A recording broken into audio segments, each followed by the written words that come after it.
Thank you very much. Very much appreciated.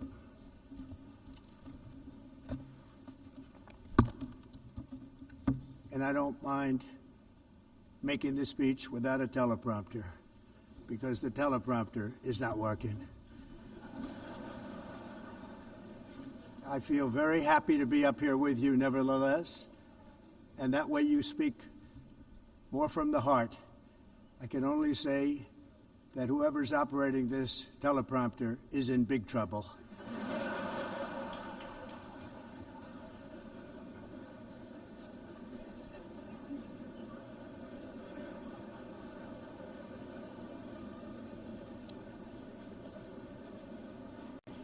Hello, Madam First Lady. Thank you very much for being here. And Madam President, Mr. Secretary General, First Lady of the United States, distinguished delegates, ambassadors, and world leaders. 6 years have passed since I last stood in this grand hall and addressed a world that was prosperous and at peace in my first term. Since that day, the guns of war have shattered the peace I forged on 2 continents. An era of calm and stability gave way to one of the great crises of our time. And here in the United States, 4 years of weakness, lawlessness, and radicalism under the last administration delivered our nation into a repeated set of disasters. 1 year ago, our country was in deep trouble, but today, just 8 months into my administration, we are the hottest country anywhere in the world, and there is no other country even close. America is blessed with the strongest economy, the strongest borders, the strongest military, the strongest friendships, and the strongest spirit of any nation on the face of the earth. This is indeed the golden age of America.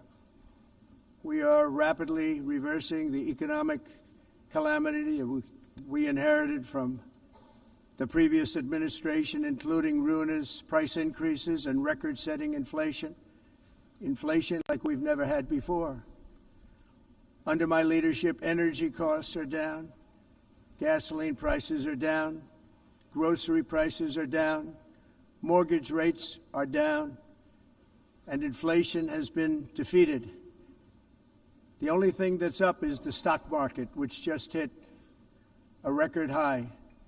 In fact, it hit a record high 48 times in the last short period of time. Growth is surging, manufacturing is booming. The stock market, as I said, is doing better than it's ever done. And all of you in this room benefit by that, almost everybody. And importantly, workers' wages are rising at the fastest pace in more than 60 years. And that's what it's all about, isn't it?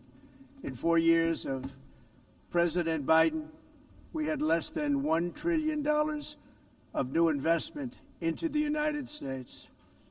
In just 8 months since I took office, we have secured commitments and money already paid for $17 trillion. Think of it, 4 years, less than $1 trillion, 8 months, much more than $17 trillion is being invested in the United States. And it's now pouring in from all parts of the world. We've implemented the largest tax cuts in American history and the largest regulation cuts in American history, making this once and again the best country on earth to do business. And many of the people in this room are investing in America, and it's turned out to be an awfully good investment during this 8-month period. In my first term, I built the greatest economy in the history of the world. We had the best economy ever, history of the world. And I'm doing the same thing again, but this time it's actually much bigger and even better. The numbers far surpass my record-setting first term. On our southern border, we have successfully repelled a colossal invasion. And for the last 4 months, and that's 4 months in a row, the number of illegal aliens admitted and entering our country has been 0. Hard to believe. because if you look back just a year ago, it was millions and millions of people pouring in from all over the world, from prisons, from mental institutions, drug dealers. All over the world they came. They just poured into our country with the ridiculous open border policy of the Biden administration. Our message is very simple. If you come illegally into the United States, you're going to jail, or you're going back to where you came from, or perhaps even further than that. You know what that means. I want to thank the country of El Salvador for the successful and professional job they've done in receiving and jailing so many criminals that entered our country. And it was under the previous administration that the number became record-setting, and they're all being taken out. We have no choice. And other countries have no choice, because other countries are in the exact same situation with immigration. It's destroying your country, and you have to do something about it. On the world stage, America is respected again like it has never been respected before. You think about 2 years ago, 3 years ago, 4 years ago, or 1 year ago, we were a laughingstock all over the world. At the NATO summit in June, virtually all NATO members formally committed to increase defense spending, at my request, from 2% to 5% of GDP, making our alliance far stronger and more powerful than it was ever before.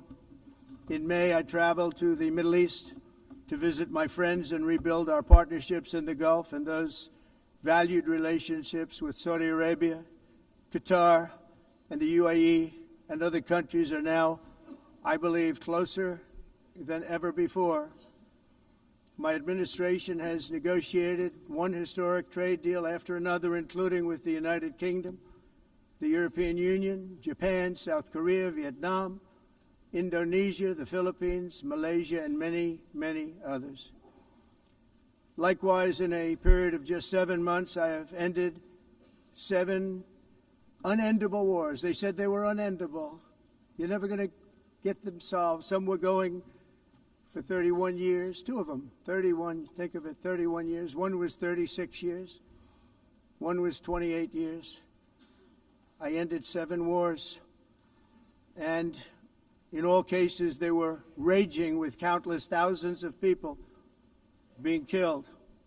This includes Cambodia and Thailand, Kosovo and Serbia, the Congo and Rwanda, a vicious, violent war that was, Pakistan and India, Israel and Iran, Egypt and Ethiopia, and Armenia and Azerbaijan.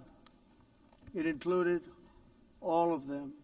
No president or prime minister, and for that matter, no other country has ever done anything close to that. And I did it in just 7 months. It's never happened before. There's never been anything like that. I'm very honored to have done it. It's too bad that I had to do these things instead of the United Nations doing them. And sadly, in all cases, the United Nations did not even try to help in any of them. I ended 7 wars, dealt with the leaders of each and every one of these countries, and never even received a phone call from the United Nations offering to help in finalizing the deal. All I got from the United Nations was an escalator that on the way up stopped right in the middle. If the First Lady wasn't in great shape, she would have fallen, but she's in great shape. We're both in good shape. We both stood. And then a teleprompter that didn't work. These are the 2 things I got from the United Nations, a bad escalator and a bad teleprompter. Thank you very much.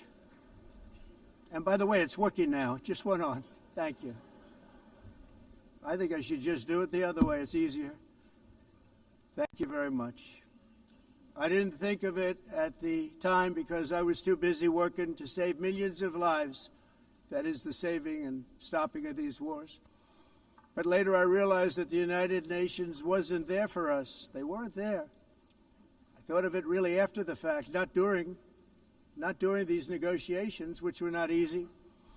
That being the case, what is the purpose of the United Nations? The UN has such tremendous potential. I've always said it. It has such tremendous, tremendous potential, but it's not even coming close to living up to that potential.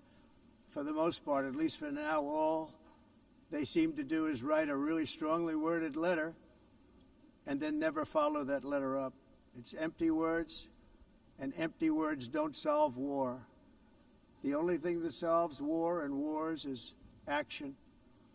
Now, after ending all of these wars and also earlier negotiating the Abraham Accords, which is a very big thing for which our country received no credit, never receives credit. Everyone says that I should get the Nobel Peace Prize for each one of these achievements. But for me, the real prize will be the sons and daughters who live to grow up with the mothers and fathers, because millions of people are no longer being killed in endless and unglorious wars. What I care about is not winning prizes, it's saving lives. We saved millions and millions of lives with the 7 wars. And we have others that we're working on, and you know that. Many years ago, a very successful real estate developer in New York, known as Donald J. Trump, I bid on the renovation and rebuilding of this very United Nations complex. I remember it so well. I said at the time that I would do it for $500 million, rebuilding everything. It would be beautiful. I used to talk about, I'm going to give you marble floors. They're going to give you terrazzo. I'm going to give you the best of everything. You're going to have mahogany walls. They're going to give you plastic. But they decided to go in another direction, which was much more expensive at the time, and which actually produced a far inferior product. And I realized that they did not know what they were doing when it came to construction, and that their building concepts were so wrong, and the product that they were proposing to build was so bad and so costly. It was going to cost them a fortune. And I said, and wait till you see the overruns. Well, I turned out to be right. They had massive cost overruns and spent between $2 and $4 billion on the building and did not even get the marble floors that I promised them. You walk on terrazzo. Do you notice that? As far as I'm concerned, frankly, looking at the building and getting stuck on the escalator, they still haven't finished the job. They still haven't finished. That was years ago. The project was so corrupt that Congress actually asked me to testify before them on the tremendous waste of money, because it turned out that they had no idea what it was, but they knew it was anywhere between $2 and $4 billion as opposed to $500 million with a guarantee. But they had no idea, and I said it cost much more than $5 billion. Unfortunately, many things in the United Nations are happening just like that, but on an even much bigger scale, much, much bigger. Very sad to see. Whether the UN can manage to play a productive role, I've come here today to offer the hand of American leadership and friendship to any nation in this assembly that is willing to join us in forging a safer, more prosperous world. And it's a world that we'll be much happier with. A dramatically better future is within our reach. But to get there, we must reject the failed approaches of the past and work together to confront some of the greatest threats in history. There is no more serious danger to our planet today than the most powerful and destructive weapons ever devised by man, of which the United States, as you know, has many. Just as I did in my first term, I've made containing these threats a top priority, starting with the nation of Iran. My position is very simple. The world's #1 sponsor of terror can never be allowed to possess the most dangerous weapon. That's why, shortly after taking office, I sent the so-called Supreme Leader a letter making a generous offer. I extended a pledge of full cooperation in exchange for a suspension of Iran's nuclear program. The regime's answer was to continue their constant threats to their neighbors and U.S. interests throughout the region, and some great countries that are right nearby. Today, many of Iran's former military commanders, in fact, I can say almost all of them, are no longer with us. They're dead. And 3 months ago, in Operation Midnight Hammer, 7 American B-2 bombers dropped the 14 30,000-pound each bombs on Iran's key nuclear facilities, totally obliterating everything. No other country on earth could have done what we did. No other country has the equipment to do what we did. We have the greatest weapons on earth. We hate to use them. But we did something that for 22 years people wanted to do. With Iran's nuclear enrichment capacity demolished, I immediately brokered an end to the 12-day war, as it's called, between Israel and Iran, with both sides agreeing to fight no longer. As everyone knows, I have also been deeply engaged in seeking a ceasefire in Gaza. Have to get that done. Have to get it done. Unfortunately, Hamas has repeatedly rejected reasonable offers to make peace. We can't forget October 7th, can we? Now, as if to encourage continued conflict, some of this body is seeking to unilaterally recognize a Palestinian state. The rewards would be too great for Hamas terrorists for their atrocities. This would be a reward for these horrible atrocities, including October 7th, even while they refuse to release the hostages or accept a ceasefire. Instead of giving to Hamas and giving so much, because they've taken so much, this could have been solved so long ago. But instead of giving in to Hamas's ransom demands, those who want peace should be united with one message: release the hostages now. Just release the hostages now. Thank you.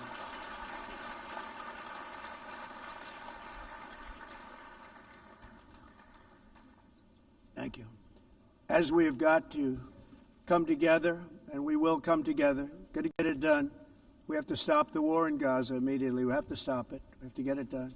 We have to negotiate, immediately have to negotiate peace. We got to get the hostages back. We want all 20 back. We don't want 2 and 4. As you know, I got, along with Steve Witkoff and others that helped us, Marco Rubio, we got most of them back. We were involved in all of them. But I always said the last 20 are going to be the hardest, and that's exactly what happened. We have to get them back now. We don't want to get back 2, and then another 2, and then 1, and then 3. Have this process. No, we want them all back, and we want the actually 38 dead bodies back too. Those parents came to me, and they want them back, and they want them back very quickly and very badly. As though they were alive, they want them. They want them every bit as much as if their son or daughter were alive. I've also been working relentlessly, stopping the killing in Ukraine. I thought that would be, of the 7 wars that I stopped, I thought that would be the easiest because of my relationship with President Putin, which had always been a good one. I thought that was going to be the easiest one. But, you know, in war, you never know what's going to happen. There are always lots of surprises, both good and bad. Everyone thought Russia would win this war in 3 days. But it didn't work out that way. It was supposed to be just a quick little skirmish. It's not making Russia look good. It's making them look bad. No matter what happens from here on out, this was something that should have taken a matter of days, certainly less than a week. And they've been fighting for 3.5 years and killing anywhere from 5,000 to 7,000 young soldiers, mostly soldiers, on both sides, every single week, from 5,000 to 7,000 dead young people, and some in cities, much smaller numbers, where rockets are shot, where drones are dropped. This war would never have started if I were president. This was a war that should have never happened. It shows you what leadership is, what bad leadership can do to a country. Look what happened to the United States, and look where we are right now in just a short period of time. The only question now is how many more lives will be needlessly lost on both sides. China and India are the primary funders of the ongoing war by continuing to purchase Russian oil. But inexcusably, even NATO countries have not cut off much Russian energy and Russian energy products, which, as you know, I found out about 2 weeks ago, and I wasn't happy. Think of it. They're funding the war against themselves. Who the hell ever heard of that one? In the event that Russia is not ready to make a deal to end the war, then the United States is fully prepared to impose a very strong round of powerful tariffs, which would stop the bloodshed, I believe, very quickly. But for those tariffs to be effective, European nations, all of you are gathered here right now, would have to join us in adopting the exact same measures. I mean, you're much closer to this. We have an ocean in between. You're right there. And Europe has to step it up.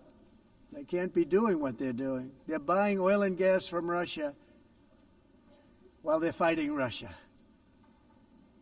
It's embarrassing to them, and it was very embarrassing to them when I found out about it, I can tell you that.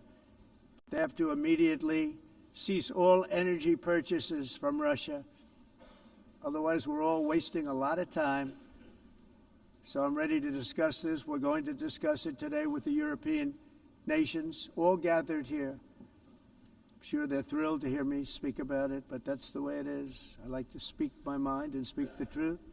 As we seek to reduce the threat of dangerous weapons today, I'm also calling on every nation to join us in ending the development of biological weapons once and for all. And biological is terrible, and nuclear is even beyond, and we include nuclear in that. We want to have a cessation of the development of nuclear weapons. We know, and I get to view it all the time. Sir, would you like to see? And I look at weapons that are so powerful that we just can't ever use them. If we ever use them, the world literally might come to an end. There would be no United Nations to be talking about. There would be no nothing. Just a few years ago, reckless experiments overseas gave us a devastating global pandemic. Yet despite that worldwide catastrophe, many countries are continuing extremely risky research into bioweapons and man-made pathogens. This is unbelievably dangerous. To prevent potential disasters, I'm announcing today that my administration will lead an international effort to enforce biological weapons convention, which is going to be meeting with the top leaders of the world by pioneering an AI verification system that everyone can trust. Hopefully the UN can play a constructive role, and it will also be one of the early projects under AI. Let's see how good it is, because a lot of people are saying it could be one of the great things ever, but it also can be dangerous, but it can be put to tremendous use and tremendous good, and this would be an example of that. Not only is the UN not solving the problems it should, too often, it's actually creating new problems for us to solve. The best example is the number one political issue of our time, the crisis of uncontrolled migration. It's uncontrolled. Your countries are being ruined. The United Nations is funding an assault on Western countries and their borders. In 2024, the UN budgeted $372 million in cash assistance to support an estimated 624,000 migrants journeying into the United States. Think of that. The UN is supporting people that are illegally coming into the United States, and then we have to get them out. The UN also provided food, shelter, transportation, and debit cards to illegal aliens. Can you believe that? On the way to infiltrate our southern border. Millions of people came through that southern border. Just a year ago, millions and millions of people were pouring in, 25 million altogether over the 4 years of the incompetent Biden administration. And now we have it stopped, totally stopped. In fact, they're not even coming anymore because they know they can't get through. But what took place is totally unacceptable. The UN is supposed to stop invasions, not create them and not finance them. In the United States, we reject the idea that mass numbers of people from foreign lands can be permitted to travel halfway around the world, trample our borders, violate our sovereignty, cause unmitigated crime, and deplete our social safety net. We have reasserted that America belongs to the American people, and I encourage all countries to take their own stand in defense of their citizens as well. You have to do that because I see it. I'm not mentioning names. I see it, and I could call every single one of them out. You're destroying your countries. They're being destroyed. Europe is in serious trouble. They've been invaded by a force of illegal aliens like nobody's ever seen before. Illegal aliens are pouring into Europe. Nobody is ever, and nobody's doing anything to change it, to get them out. It's not sustainable. And because they choose to be politically correct, they're doing just absolutely nothing about it. And I have to say, I look at London, where you have a terrible mayor, terrible, terrible mayor. And it's been so changed, so changed. Now they want to go to Sharia law. But you're in a different country. You can't do that.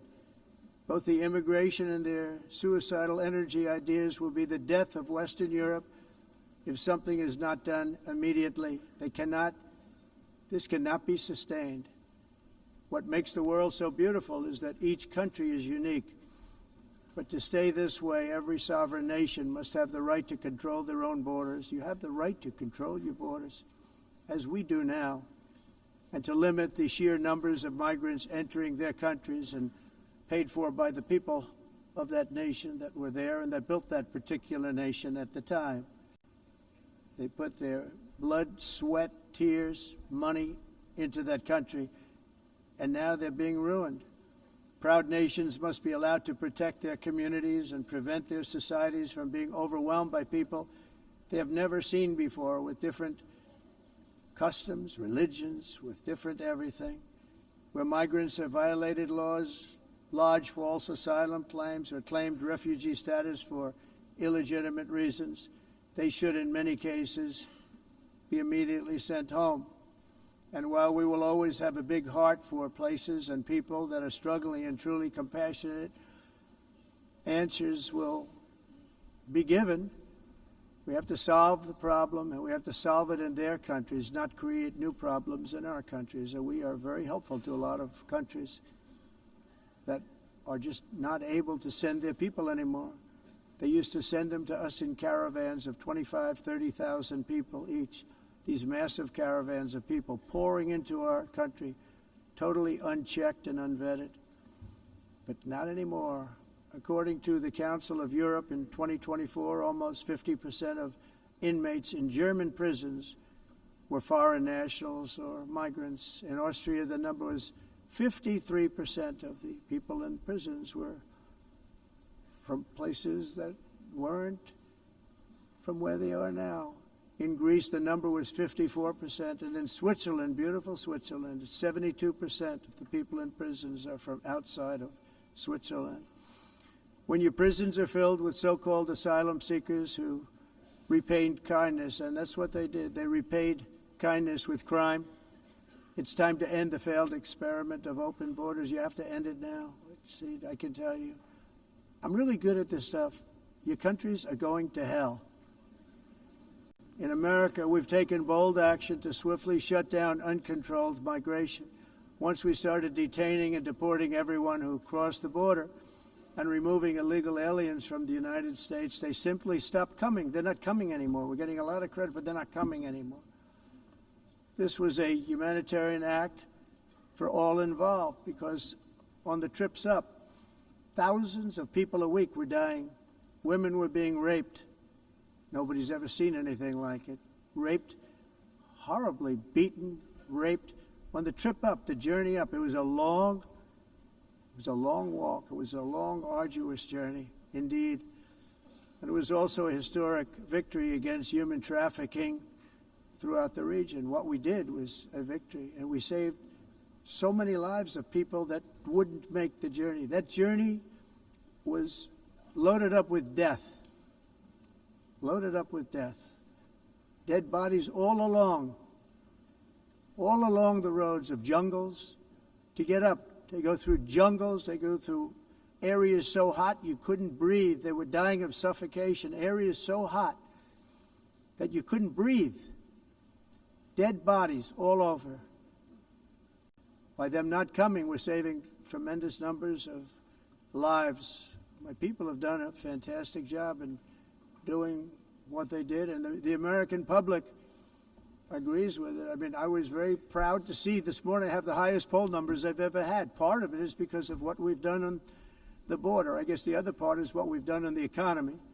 Joe Biden's policies empowered murderous gangs, human smugglers, child traffickers, drug cartels, and prisoners from all over the world. The previous administration also lost nearly 300,000 children. Think of that. They lost more than 300,000 children, little children, who were trafficked into the United States on the Biden watch, many of whom have been raped, exploited, and abused, and sold. Sold.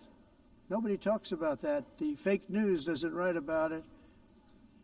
With many others, young children who are missing or dead. And we found a lot of these children, and we're sending them back, and we've been sending them back to their parents. They said, nobody knows who they are. They said, where do you come from? And they'll give us a country, and we'll find out, and we'll figure it out, and we'll bring them back to their homes. And the mother and father rush to the door, and their tears in their eyes. They can't believe that they're seeing their son or daughter, their little son or daughter again. We've done almost 30,000 of them so far. Any system that results in the mass trafficking of children is inherently evil. Yet that is exactly what the globalist migration agenda has done, and it's what it's all about. In America, those days, as you know, are over. The Trump administration is working, and we are continuing to work to track down the villains that are causing this problem, and also, as I said, to get back the 30,000 we've already returned. Now I think we're going to have another. We're going to find a lot. You're not going to find all of them. 300, more than 300,000. They're lost or they're dead. They're lost or they're dead because of the animals that did this. To protect our citizens, I've also designated multiple savage drug cartels as far as and you see this, and you see it happening right before your eyes. Let's put it this way. People don't like taking big loads of drugs in boats anymore. There aren't too many boats that are traveling on the seas by Venezuela. They tend not to want to travel very quickly anymore. And we've virtually stopped drugs coming into our country by sea. We call them the water drugs. They kill hundreds of thousands of people.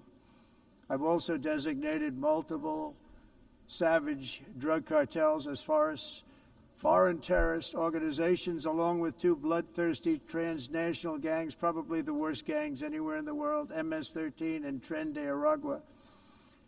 Tren de Aragua is from Venezuela, by the way.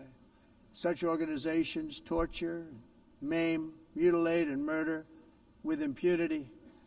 They're the enemies of all humanity. For this reason, we've recently begun using the supreme power of the United States military to destroy Venezuelan terrorists and trafficking networks led by Nicolas Maduro. To every terrorist thug smuggling poisonous drugs into the United States of America, please be warned that we will blow you out of existence. That's what we're doing. We have no choice. Can't let it happen. They're destroying. I believe we lost 300,000 people last year to drugs, 300,000. Fentanyl and other drugs. Each boat that we sink carries drugs that would kill more than 25,000 Americans. We will not let that happen. Energy is another area where the United States is now thriving like never before. We're getting rid of the falsely named renewables. By the way, they're a joke. They don't work. They're too expensive. They're not strong enough to fire up the plants that you need to make your country great. The wind doesn't blow. Those big windmills are so pathetic and so bad, so expensive to operate. And they have to be rebuilt all the time, and they start to rust and rot. most expensive energy ever conceived, and it's actually energy. You're supposed to make money with energy, not lose money. You lose money, the governments have to subsidize. You can't put them out without massive subsidies. And most of them are built in China, and I give China a lot of credit. They build them, but they have very few wind farms. So why is it that they build them and they send them all over the world, but they barely use them? You know what they use? Coal. They use gas. They use almost anything, but they don't like wind. But they sure as hell like selling the windmills. Europe, on the other hand, has a long way to go, with many countries being on the brink of destruction because of the green energy agenda. And I give a lot of credit to Germany. Germany was being led down a very sick path, both on immigration, by the way, and on energy. They were going green, and they were going bankrupt. And the new leadership came in, and they went back to where they were, with fossil fuel and with nuclear, which is good. It's now safe. You can do it properly.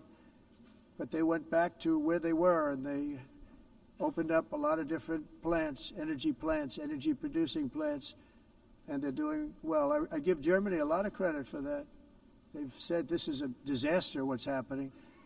They were going all green. All green is all bankrupt. That's what it represents. And it's not politically correct. I'll be very badly criticized for saying it, but I'm here to tell the truth. I don't care. It doesn't matter to me. I'm in New York City. I'm feeling a lot safer. Crime, we're getting crime down. And by the way, speaking of crime, Washington, D.C. was the crime capital of America. Now it's after 12 days, it's a totally safe city. Everyone's going out to dinner. They're going out to restaurants. Your wife can walk down the middle of the street with or without you. Nothing's going to happen. My people have done a fantastic job. And yes, I called in the National Guard, and the National Guard took care of business. And they weren't politically correct, but they took care of business. We got 1,700 career criminals out, brought them back to where they came from, the countries where they came from, or put them in jails. Washington, D.C. is now a totally safe city again, and I welcome you to come. In fact, we'll have dinner together at a local restaurant, and we'll be able to walk. We don't have to go by an armor-plated vehicle. We'll walk right over there from the White House. They've given up their powerful edge, a lot of the countries that we're talking about, in oil and gas, such as essentially closing the great North Sea oil. Oh, the North Sea, I know it so well. Aberdeen was the oil capital of Europe, and there's tremendous oil that hasn't been found in the North Sea, tremendous oil. And I was with the Prime Minister I respect and like a lot, and I said, you're sitting with the greatest asset. They essentially closed it by making it so highly taxed that no developer, no oil company can go there. They have tremendous oil left, and more importantly, they have tremendous oil that hasn't even been found yet. And what a tremendous asset for the United Kingdom. And I hope the Prime Minister is listening, because I told it to him 3 days in a row. That's all he heard. North Sea oil, North Sea, because I want to see them do well. I want to stop seeing them ruining that beautiful Scottish and English countryside with windmills and massive solar panels that go 7 miles by 7 miles, taking away farmland. But we're not letting this happen in America. In 1982, the executive director of the United Nations Environmental Program predicted that by the year 2000, climate change would cause a global catastrophe. He said that it will be irreversible, as any nuclear holocaust would be. This is what they said at the United Nations. What happened? Here we are. Another UN official stated in 1989 that within a decade, entire nations could be wiped off the map by global warming. Not happening. You know, it used to be global cooling. If you look back years ago in the 1920s and the 1930s, they said, global cooling will kill the world. We have to do something. Then they said global warming will kill the world. But then it started getting cooler. So now they could just call it climate change, because that way they can't miss. It's climate change. Because if it goes higher or lower, whatever the hell happens, there's climate change. It's the greatest con job ever perpetrated on the world, in my opinion. Climate change, no matter what happens, you're involved in that. No more global warming, no more global cooling. All of these predictions made by the United Nations and many others, often for bad reasons, were wrong. They were made by stupid people that have cost their countries fortunes and given those same countries no chance for success. If you don't get away from this green scam, your country is going to fail. And I'm really good at predicting things, you know. They actually said during the campaign they had a hat, the best-selling hat. Trump was right about everything. And I don't say that in a braggadocious way, but it's true. I've been right about everything. And I'm telling you that if you don't get away from the green energy scam, your country is going to fail. And if you don't stop people that you've never seen before, that you have nothing in common with, your country is going to fail. I'm the President of the United States, but I worry about Europe. I love Europe. I love the people of Europe. And I hate to see it being devastated by energy and immigration. This double-tailed monster destroys everything in its wake, and they cannot let that happen any longer. You're doing it because you want to be nice. You want to be politically correct, and you're destroying your heritage. They must take control strongly and immediately of the unmitigated immigration disaster and the fake energy catastrophe before it's too late. The carbon footprint is a hoax made up by people with evil intentions, and they're heading down a path of total destruction. You know, the carbon footprint was a big, big thing a few years ago. I remember hearing about the carbon footprint, and then President Obama would get into Air Force One, a massive Boeing 747, and not a new one, an old one with old engines that spew everything into the atmosphere. He'd talk about the carbon footprint, we must do so. Then he'd get in and he'd fly from Washington to Hawaii to play a round of golf. And then he'd get back onto that big, beautiful plane and he'd fly back and he'd talk about, again, global warming and the carbon footprint. It's a con job. At extreme cost and expense, Europe reduced its own carbon footprint by 37%. Think of that. Congratulations, Europe. Great job. You cost yourself a lot of jobs, a lot of factories closed, but you reduced the carbon footprint by 37%. However, for all of that sacrifice and much more, it's been totally wiped out and then some by a global increase of 54%. Much of it coming from China and other countries that are thriving around China, which now produces more CO2 than all the other developed nations in the world. So all of these countries are working so hard on the carbon footprint, which is nonsense, by the way. It's nonsense. You know, it's interesting. In the United States, we have still radicalized environmentalists, and they want the factories to stop. Everything should stop. No more cows. We don't want cows anymore. I guess they want to kill all the cows. They want to do things that are just unbelievable, and you have it too. But, you know, we have a border, strong, and we have a shape, and that shape doesn't just go straight up. That shape is amorphous when it comes to the atmosphere. And if we had the most clean air, and I think we do, we have very clean air. We have the cleanest air we've had in many, many years. But the problem is that other countries, like China, which has air that's a little bit rough, it blows. And no matter what you're doing down here, the air up here tends to get very dirty because it comes in from other countries where their air isn't so clean. And the environmentalists refuse to acknowledge that. Same thing with garbage. In Asia, they dump much of their garbage right into the ocean. And over about a 1 week and 2 week journey, it flows right past Los Angeles. You've seen it. Massive amounts of garbage, almost too much to do anything about, flowing past Los Angeles, past San Francisco, and then somebody will get in trouble because he dropped a cigarette on the beach. The whole thing is crazy. The primary effect of these brutal green energy policies has not been to help the environment, but to redistribute manufacturing and industrial activity from developed countries that follow the insane rules that are put down to polluting countries that break the rules and are making a fortune. They're making a fortune.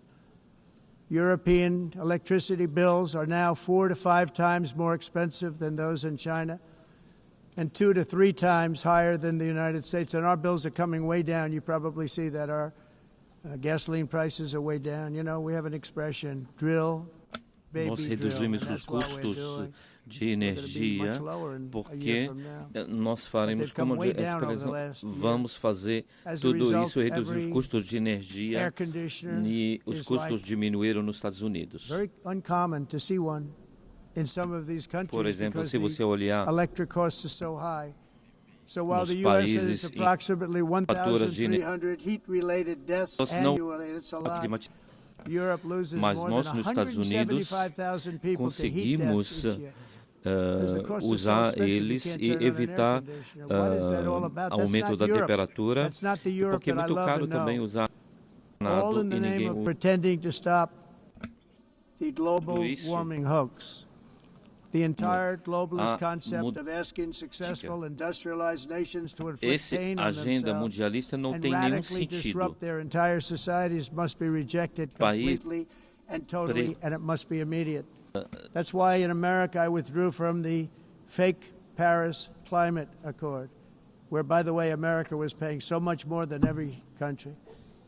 Others weren't paying. China didn't have to pay until 2030. Russia was given an old standard that was easy to meet, a 1990 standard. But for the United States, we're supposed to pay like $1 trillion.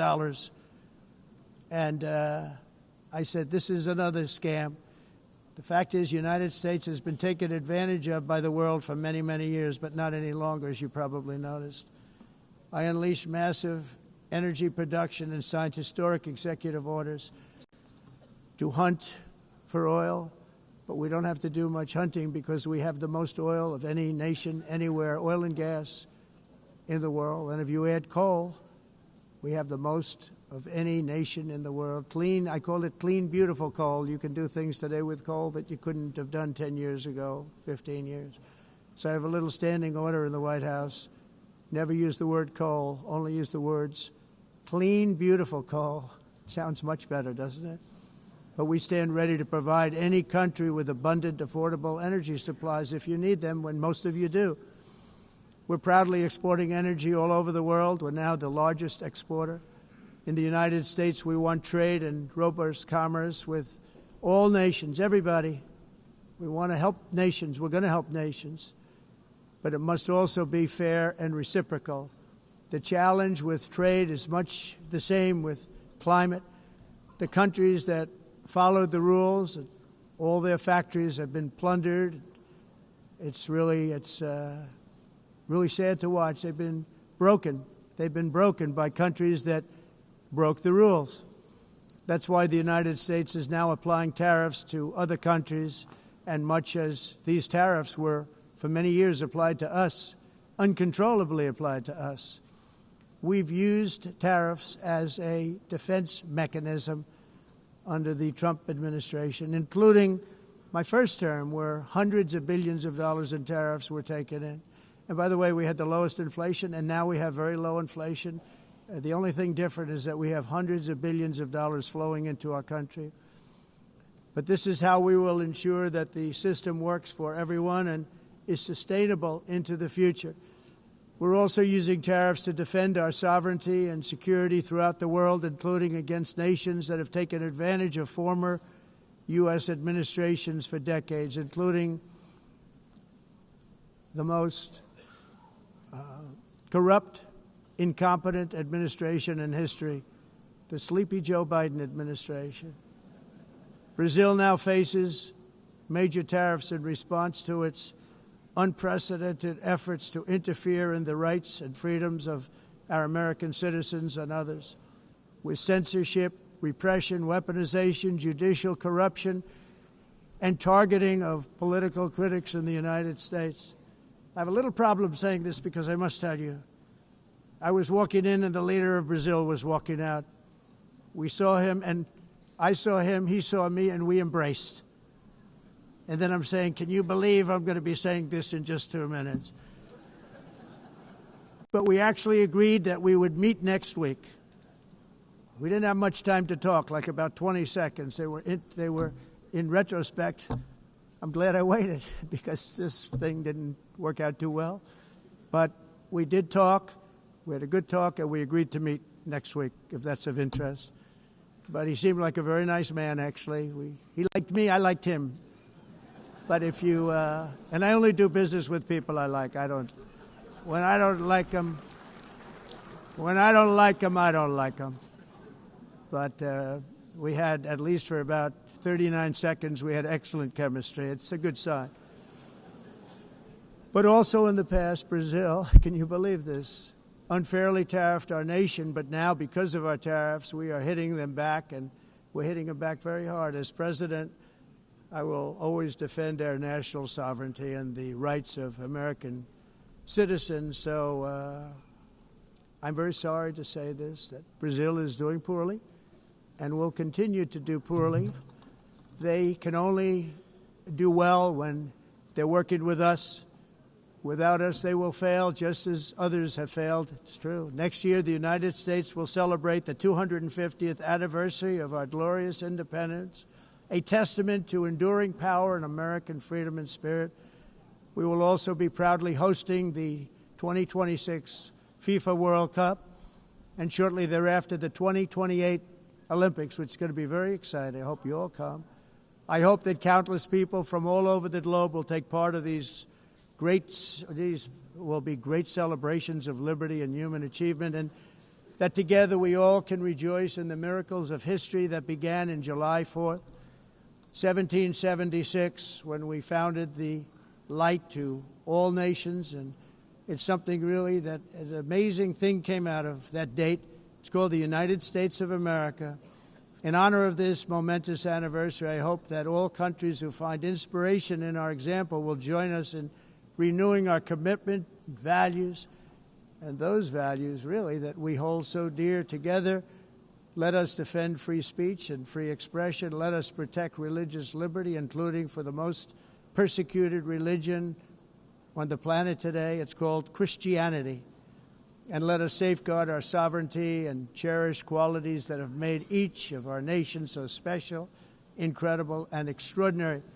In closing, I just want to repeat that immigration and the high cost of so-called green renewable energy is destroying a large part of the free world and a large part of our planet.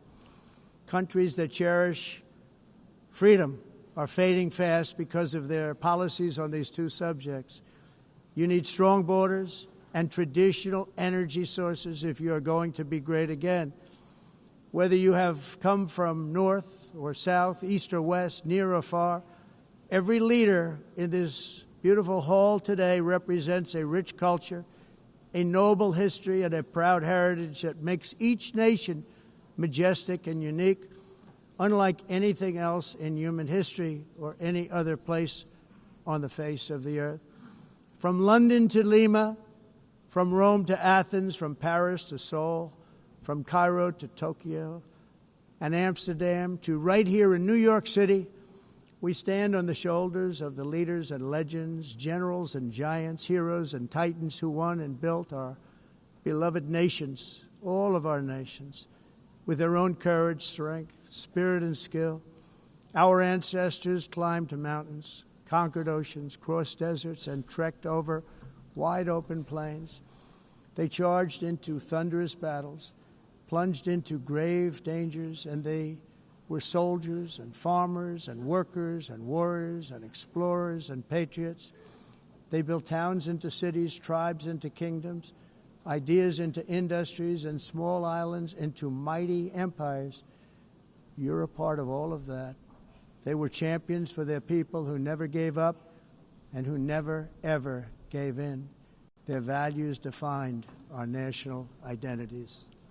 Their visions forged our magnificent destiny. Everybody in this room is a part of it in your own way. Each of us inherits the deeds and the myths the triumphs, the legacies of our own heroes and founders who so bravely showed us the way.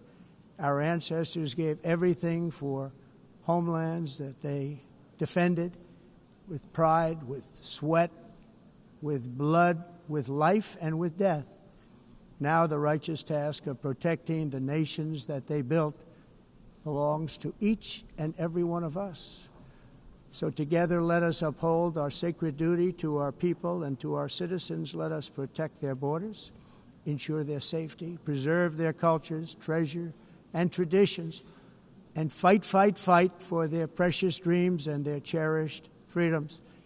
And in friendship and really a beautiful vision, let us all work together to build a bright, beautiful planet, a planet that we all share, a planet of peace and a world that is richer, better, and more beautiful than ever before. That can happen.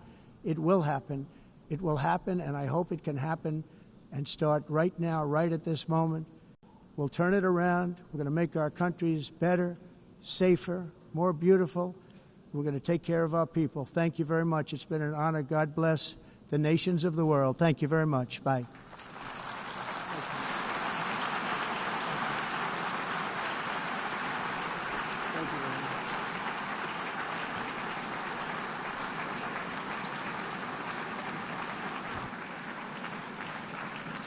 On behalf of the Assembly, I wish to thank the President of the United States,